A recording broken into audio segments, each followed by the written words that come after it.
Assalamu alaikum. This is fourth one video clip and the 10th one lecture. हम आयत मुबारक number 37 पढ़ रहे हैं. इसकी तिलावत और तर्जुमा गुजर चुका है. अब हम इसकी तफसीर कर रहे जा रहे हैं. तो इस आयत मुबारक में जो हालात व वाक़यात हैं जो पिछली आयत में ज़िक्र है हज़रत ज़ैनब और हज़रत ज़ैद रज़ी अल्लाह तआला अन्हु के निकाह का, उसके बाद के जो मसाइल हैं वो ज़िक्र है इसका.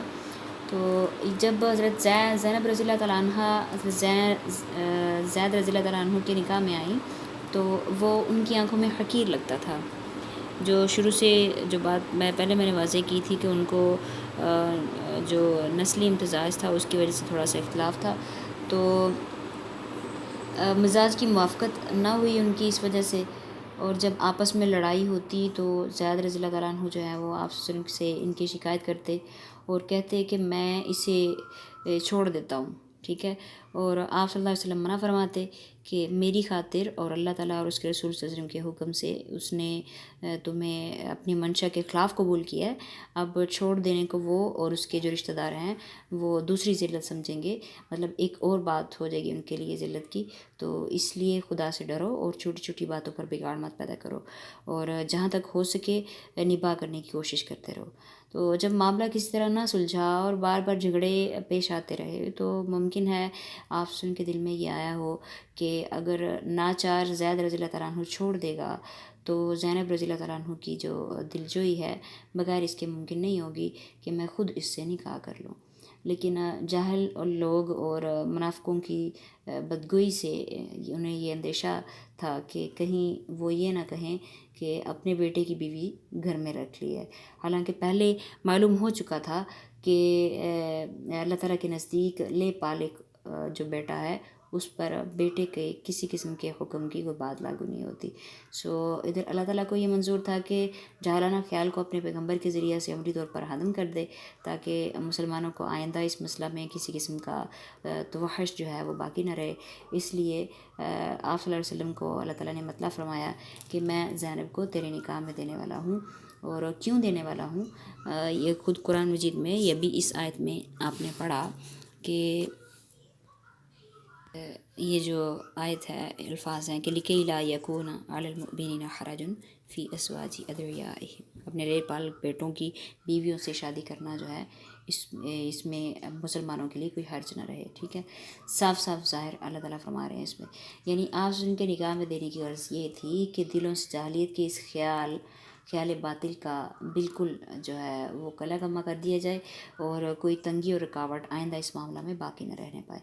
और शायद यही हिकमत होगी जो सबसे पहले हज़रत ज़ैनब रज़ी अल्लाह अन्हा का निकाह हज़रत ज़ैनब रज़ी अल्लाह अन्हा का निकाह हज़रत ज़ैद रज़ी अल्लाह अन्हु से जोर डाल कर कराया गया, क्योंकि अल्लाह ताला को मालूम था कि निकाह ज़्यादा मुद्दत तक बाकी ना रहेगा.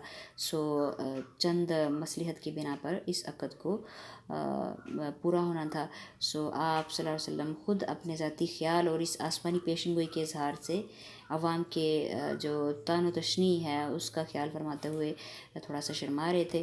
तो हज़रत ज़ैद रज़ी अल्लाह अन्हु को तलाक़ का मशवरा देने से भी थोड़ी सी हया उनके ज़हन में आती थी. अल्लाह ताला की जो ख़बर जो थी वो सच्ची होनी थी, इसलिए इसका हुक्म जो शरी था वो ज़रूरी था कि ये बात नाफिज होकर रहे. और आखिरकार ज़ैद रज़ी अल्लाह अन्हु ने तलाक़ दे दी और इद्दत गुजर जाने पर अल्लाह ताला ने हज़रत ज़ैनब रज़ी अल्लाह अन्हा का निकाह आप सल्लल्लाहु अलैहि वसल्लम से बांध दिया, ठीक है. अब इस तकरीर से ये मालूम हो गया कि आप सल्लल्लाहु अलैहि वसल्लम दिल में जो चीज़ छुपाए हुए थे वो यही निकाह की जो पेशन गोई और उसका ख्याल था. इसी को बाद में अल्लाह ताला ने ज़ाहिर फरमाया, ठीक है. और जो डर इस बात का था कि जिस डर का ज़िक्र किया गया है कि डर इस बात का था कि बाज़ लोग इस बात पर बदगुमानी या बदगोई करके अपनी आक़िबत ख़राब ना कर बैठें या गुमराही में आगे ना चले जाएं.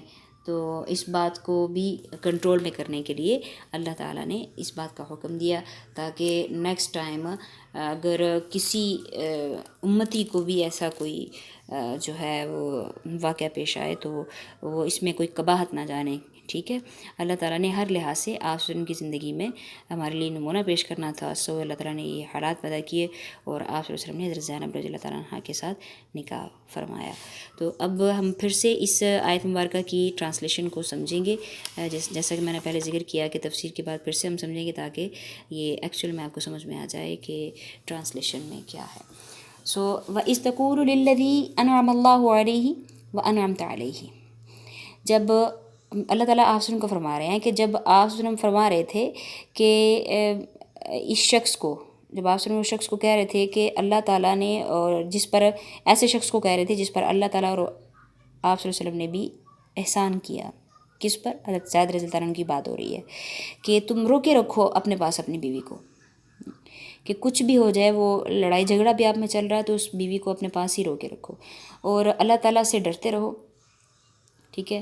حالانکہ یہاں پہ بات آپ ان کے دل میں آ چکی تھی کہ یہ بات ایسا ہو گئی تو میرے لیے بہت گلٹی ہوگا، مجھے بہت گلٹی فیل ہوگی. سو پھر اس کا ذکر بھی اللہ تعالیٰ نے واضح کر دیا کہ تم چھپاتے تھے، وَتُخْفِي فِي نَفْسِهِ فِي نَفْسِكَ، اور تم اپنے نفس میں، اپنے دل میں یہ بات چھپاتے تھے. کس کو کہہ رہے ہیں؟ اللہ تعالیٰ آپ کو فرما رہے ہیں کہ آپ اپنے دل میں یہ بات لیے ہوئے تھے، آپ کے دل میں یہ بات تھی کہ میں اس سے احسن کوئی بدلہ نہیں ہوگا کہ میں اس سے نکاح کر لوں. سو مَاللَّهُ مُبْدِيهِ، اور اللہ تعالیٰ جو ہے آپ کی جو چھپی ہوئی دل میں بات تھی اس کو بھی ظاہر کرنے والا تھا. اور تم وَتَخْشَى النَّاسَ، تم لوگوں سے ڈرتے تھے، اور حالانکہ اللہ تعالیٰ سب سے زیادہ حقدار ہے کہ اس سے ڈرا جائے. ٹھیک ہے. پس البتہ جب حضرت زید رضی اللہ تعالیٰ عنہ نے اس عورت سے، مطلب حضرت زینب رضی اللہ تعالیٰ عنہ سے اپنی حجت، اپنی ضرورت تمام کر لی، اور تو پھر اللہ تعالیٰ نے کیا کیا کہ مطلب ہم نے آپ صلی اللہ علیہ وسلم کے نکاح میں حضرت زینب رضی اللہ تعالیٰ عنہ کو دے دیا تاکہ مومنین پر اپنے لے پالکوں کی بیویوں سے شادی کرنے میں کوئی